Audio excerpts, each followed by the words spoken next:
गुरुवार को गजा पट्टी में इजरायली हवाई हमलों में कम से कम 100 फलस्तीनी मारे गए।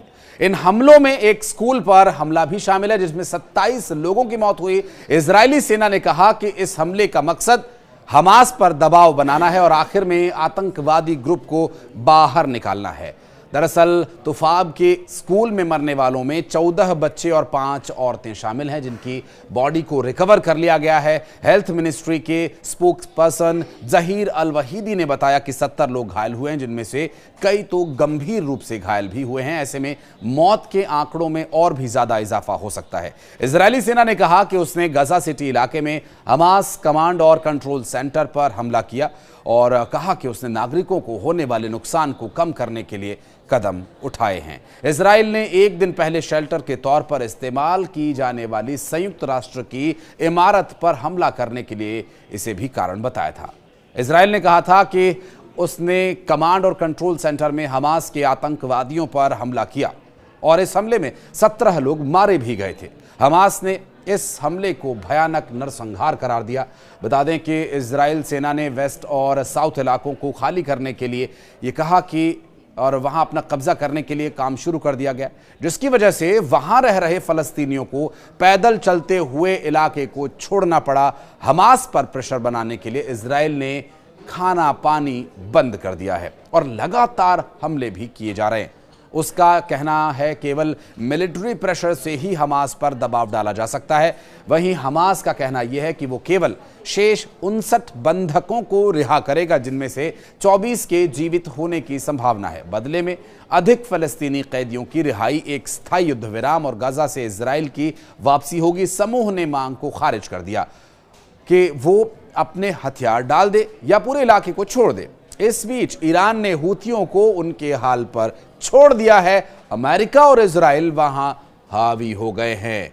अमेरिका और इजराइल के भीषण हमलों के बीच ईरान ने यमन के हूथी विद्रोहियों को बड़ा झटका दिया। ईरान की सरकार ने अपने सैन्य कमांडर से कहा कि वो तुरंत यमन को छोड़ दे।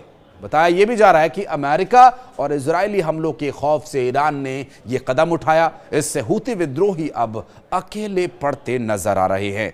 एक रिपोर्ट में खुलासा यह हुआ कि अमेरिका ने हूथियों के खिलाफ भीषण हमले तेज कर दिए हैं और लगातार यहां परमाणु बॉम्बर B-2 भी हिस्सा लेने के लिए तैयार किए जाने की खबरें सामने आ रही है। एक ईरानी अधिकारी ने सीधे अमेरिका से भिड़ने से बचने के लिए ईरान की सरकार ने अपने सैनिकों को वापस आने के लिए निर्देश दिए, ऐसा भी कहा जा रहा है।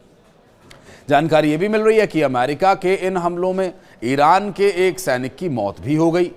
ईरान का यह कदम उसकी क्षेत्रीय नीति में बहुत बड़ा बदलाव होता दिख रहा है।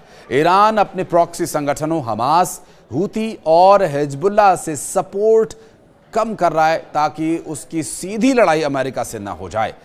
ईरानी अधिकारी ने बताया कि ईरान के लिए मुख्य चिंता का विषय ट्रंप हैं और उनसे कैसे निपटा जाए। ईरान की हर बैठक में ट्रंप पर ही चर्चा होती है और अमेरिका के प्रेसिडेंट ने ईरान के खिलाफ अपने दबाव को बढ़ा दिया है। डोनाल्ड ट्रंप लगातार ईरान को उनके परमाणु कार्यक्रम और हूथियों को दिए जाने वाले सपोर्ट को बंद करने के लिए भी कह रहा है और उसे चेतावनी भी दे रहा है। दरअसल ट्रंप ने अपने 2 परमाणु एयरक्राफ्ट, जो कि परमाणु कैरियर के तौर पर इस्तेमाल किए जाते हैं, और ईरान के पास इसे तैनात कर दिया। इसके अलावा बड़े पैमाने पर B-2 बॉम्बर्स को डिएगो गार्सिया में तैनात किया गया है। उन्होंने ये भी कहा कि ईरान के समर्थन वाले हूथियों की ओर से कोई भी यहां पर तैनात किया जाता है तो उसे तेहरान की ओर से किया गया हमला माना जाएगा।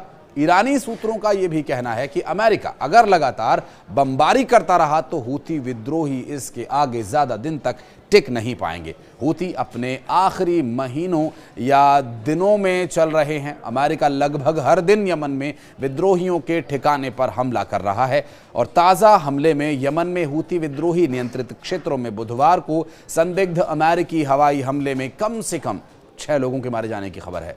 हूथी विद्रोहियों की ओर से मृतकों के संबंध में जारी किए गए आंकड़ों के अनुसार अमेरिका के प्रेसिडेंट डोनाल्ड ट्रंप के कार्यकाल के दौरान यमन में विद्रोहियों को निशाना बनाते हुए किए गए हमलों की संख्या में वृद्धि हुई है।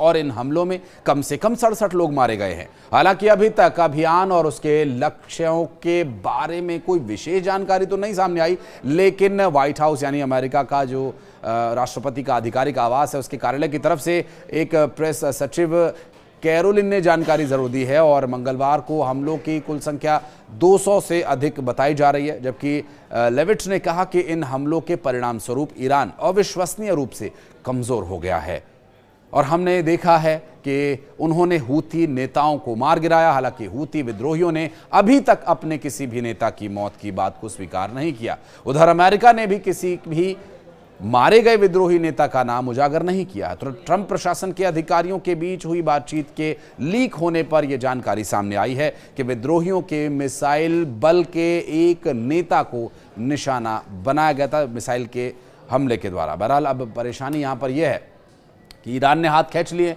अब ऐसे में हूथियों का कौन होगा रक्षक?